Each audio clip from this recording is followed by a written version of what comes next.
বিরাট সবল আছে।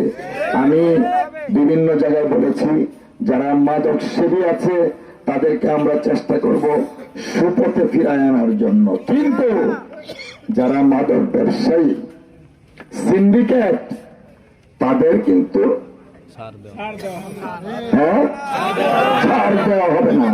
তাদেরকে ইনশাল্লাহ আইনের আওতায় আনা হবে। মাদক মুক্ত আমরা এই রংছাতি তথা পাঁচগাঁও তথা রংছাতি ইউনিয়ন গড়ে তুলব ইনশাল্লাহ।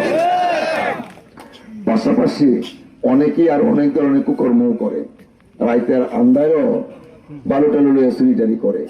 দুই চারজনকে কিন্তু দল থেকে বহিষ্কারও করা হয়েছে। এই জন্য এটা এইদিকে কম, তাই আর কান্দা বেশি, ঠিক না? তো আমরা প্রত্যেকটা জিনিসেই একটা সিস্টেমের মধ্যে আনবো, যেন আমরা সকলে মিলে শান্তিতে বসবাস করতে পারি, সৎ পথে ইনকাম করতে পারি।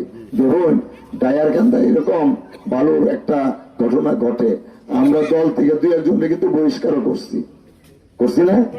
কিন্তু সমস্যা রইল কি, দল থেকে বহিষ্কার করছি, আমরা তো আর পুলিশটা তার আগে অ্যারেস্ট করতে পারতাছি না। তো কিন্তু যদি আপনাদের ভোটের মাধ্যমে আমরা নির্বাচিত হতে পারি, তখন কিন্তু তাদেরকে আইনের আওতায় আনতে পারবো না?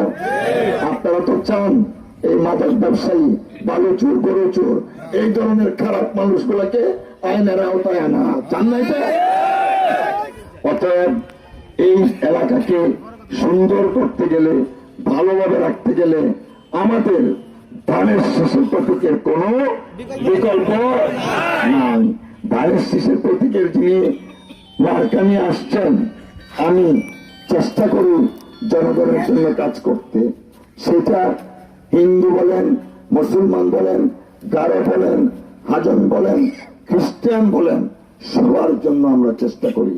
মানবিক কাজ করছি, বিভিন্ন জায়গায় মানুষের চিকিৎসা সেবা দিচ্ছি, কিছু কিছু রাস্তাঘাটে যেখানে দরকার কাঠ